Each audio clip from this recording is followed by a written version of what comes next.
आ जाइए सभी लोग, स्टार्ट करते हैं क्लास को। हाँ, लास्ट टाइम पे हम लोग ट्रांसफॉर्मर देख रहे थे, कुछ थोड़े बहुत टॉपिक्स बच गए हैं उसके बारे में। सो उसी को पढ़ना स्टार्ट करते हैं।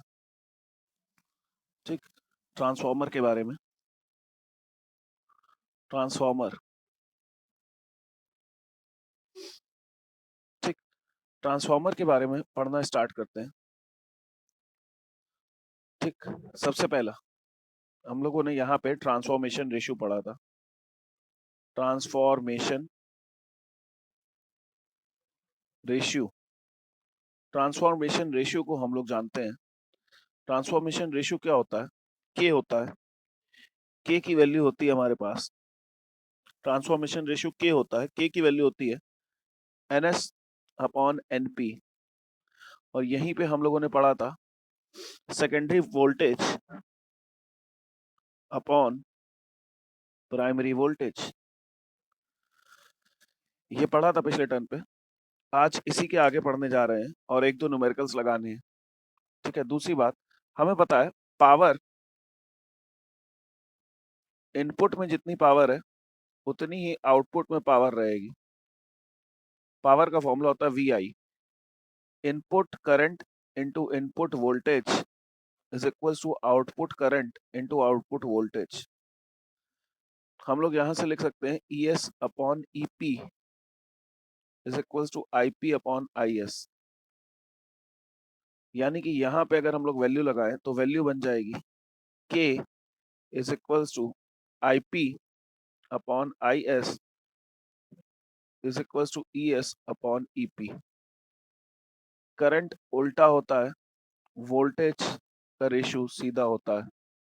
ठीक है, आगे देखते हैं, आगे देखते हैं, है ना। हमें पता है, हमें पता है, ठीक है, IP इज इक्वल्स टू क्या आएगा, इज इक्वल्स टू इसको लिख सकते हैं NS अपॉन NP। ठीक, चलिए, ये हमें पता होना चाहिए कि करंट और इसका रेशियो यही रहता है। ठीक है, इसी तरह रेजिस्टेंस के बारे में बात कर लेते हैं। रेजिस्टेंस, ठीक है, रेजिस्टेंस के बारे में बात कर लेते हैं। रेजिस्टेंस रहेगा RP अपॉन RS। RP को लिखेंगे EP upon IP primary side upon ES upon IS, है ना। ये आ जाएगा EP upon ES into IS upon IP।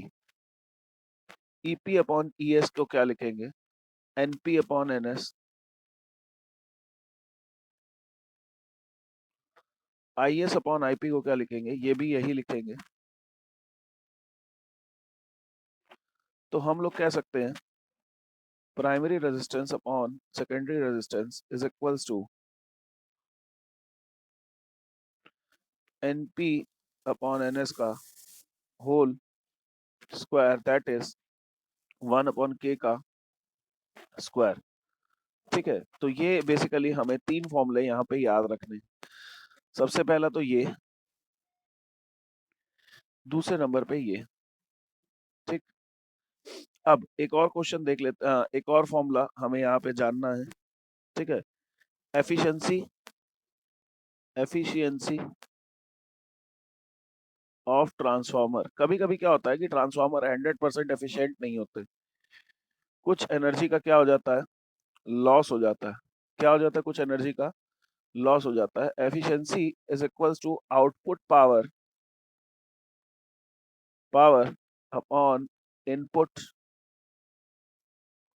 Power into 100। Output power कितनी आई थी, ES/IS।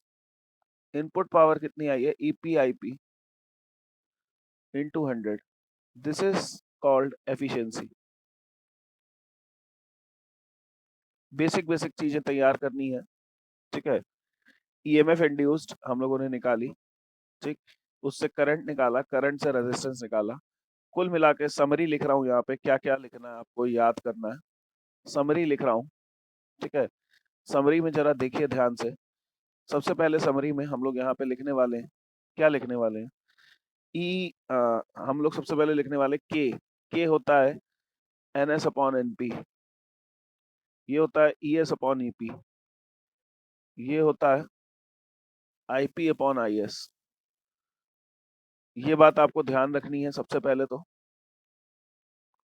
दूसरी बात हम लोगों ने करी RP upon RS is equals to NP upon NS का होल स्क्वायर, यानी कि 1 अपॉन K स्क्वायर। के क्या है? Transformation ratio. के क्या है?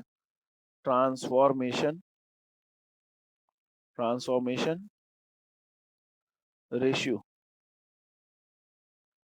ठीक है। एंड लास्ट यहाँ पे एक और बात करनी है आपको। क्या? एफिशिएंसी। इसको ईटा बोलते हैं। क्या बोलते हैं? ईटा। ESIS upon EPIP into 100। तो ये बेसिकली हमारे पास सारे ट्रांसफॉर्मर से रिलेटेड फॉर्मूले हैं जो कि हमें तैयार करने हैं। ठीक। एक बात और, एक बात और, अगर के की वैल्यू ग्रेटर देन 1 है तो ऐसे ट्रांसफार्मर को स्टेप अप बोलते हैं। क्या बोलते हैं? स्टेप अप ट्रांसफार्मर बोलते हैं।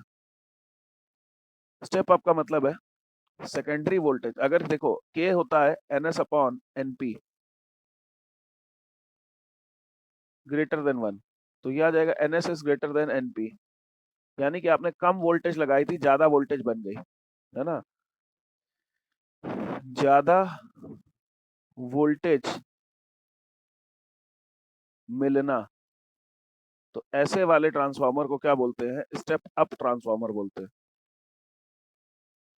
अगर के की वैल्यू लेस देन 1 आती है तो ऐसे ट्रांसफार्मर को हम लोग बोलते हैं स्टेप डाउन। यहाँ वोल्टेज कम मिलेगी। Step down transformer. ठीक है। सारी बातें हमने यहाँ पे कंप्लीट कर दी हैं। जो जो पूछा जा सकता था हमने सब कुछ बता दिया है। ठीक है। अब आप लोग एक बारी बताइए, क्वेश्चन कर लेते हैं। श्रद्धा, आपकी वीडियो चल रही है? आइए एक छोटा सा क्वेश्चन कर लेते हैं। क्वेश्चन है हमारे पास, क्वेश्चन है हमारे पास, if transformer has transformation ratio, transformation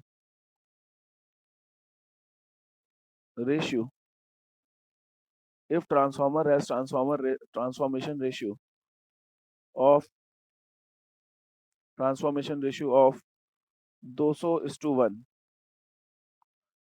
then find value of secondary EMF, current, resistance when primary EMF is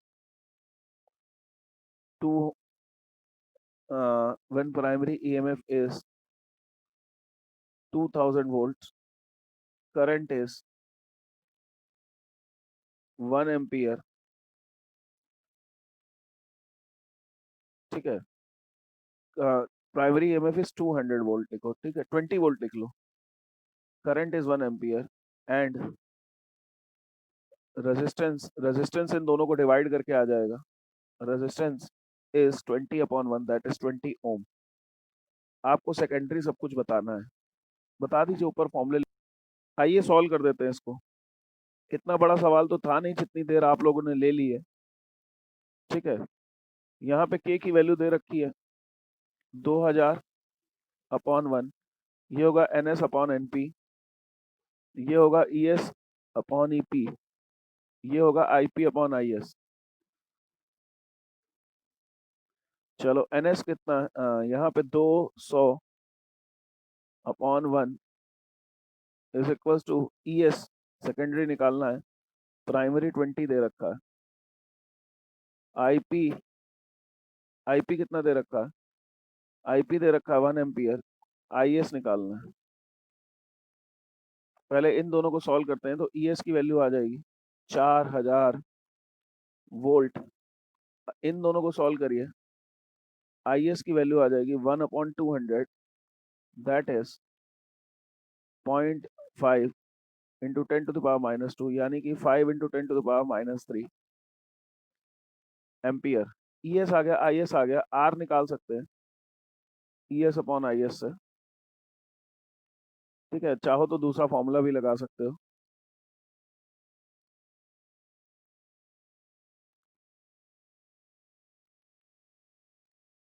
eight into 10⁵ ओम। ठीक है, अगर किसी बच्चे को ये क्वेश्चन नहीं समझ में आया तो वो नो से टाइप कर देना। ठीक है, हम चेक कर लेंगे। अभी हम आगे बढ़ रहे हैं। ठीक, अभी हम लोग आगे बढ़ने जा रहे हैं और नेक्स्ट क्वेश्चन, नेक्स्ट टॉपिक पे बढ़ने जा रहे हैं। ठीक है, देखो ट्रांसफॉर्मर, कोई भी मशीन होती है उसमें लॉस होते हैं। क्या होते हैं? लॉस होते हैं। कोई भी मशीन होती है तो उसमें लॉस जरूर होते हैं। ठीक, सबसे पहला यहाँ पे हमें ट्रांसफॉर्मर के लॉसेस जरूर लिखने हैं। ठीक, तो ट्रांसफॉर्मर के लॉसेस को जरूर ध्यान दीजिएगा। लॉसेस, ठीक है, लॉसेस इन ट्रांसफॉर्मर इंपॉर्टेंट है। पूरे ट्रांसफॉर्मर में कुछ पूछा नहीं गया आज तक CBSE में, सिर्फ और सिर्फ नुकसान पूछे गए हैं। ठीक है, अभी तक सिर्फ यही क्वेश्चन आया है और कोई क्वेश्चन नहीं आया। ठीक है, तो ये उस लिहाज से इंपॉर्टेंट बन जाता है। सबसे पहला लॉस है, देखो यहाँ पे सबसे पहला लॉस है copper loss. Copper loss, copper loss क्या कहते हैं? I²R, यानी कि जूल्स लॉ ऑफ हीटिंग पढ़ा है। I²RT की वजह से जो लॉस होता है, joules law of heating, joules law of heating, यानी कि अगर किसी वायर में करंट जाएगा तो उसके अंदर हीट प्रोड्यूस होगी। ठीक है, अब ट्रांसफार्मर में भी वायर है ना?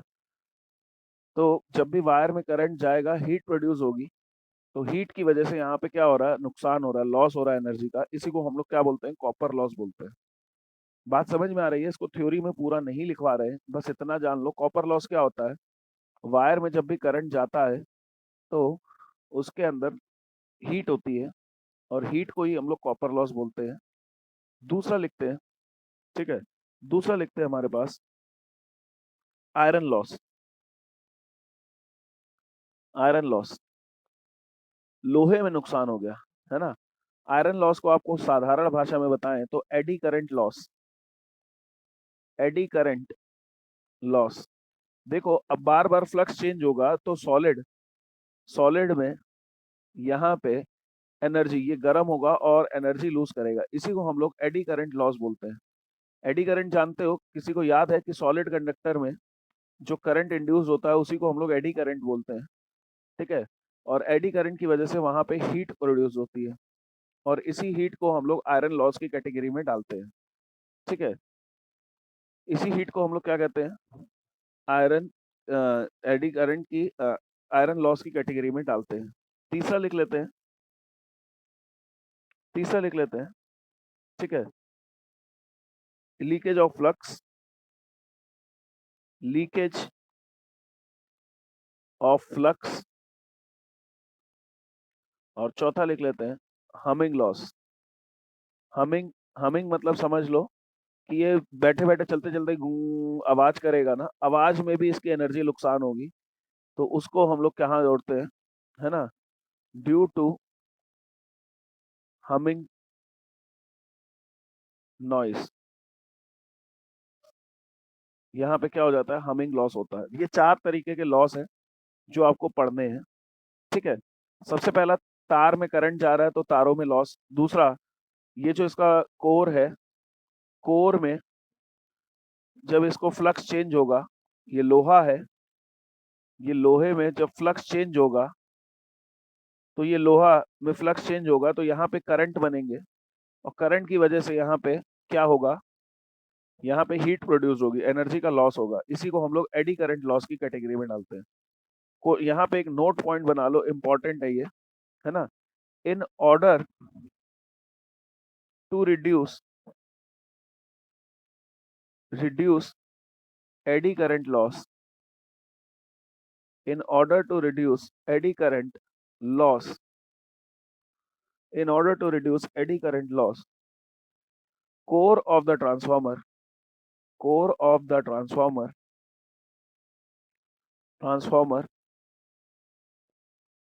is core of the transformer is laminated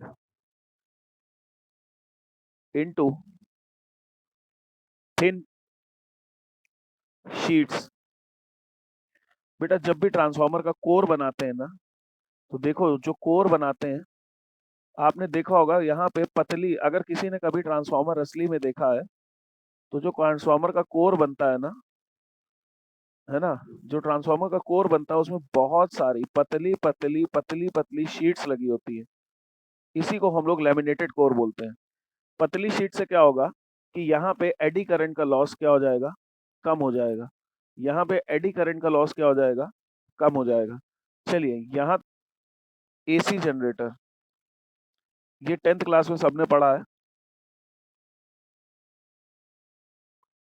ठीक है। बिल्कुल इस पे लापरवाही नहीं करनी है। आपको हम दिखा देते हैं, हमारे पास प्रीवियस ईयर वाली बुक पड़ी है, हम वही देख रहे थे क्या क्या आया है, तो आपको यहाँ पे दिखा देते हैं, ठीक है, ताकि आपको पता भी चल जाए।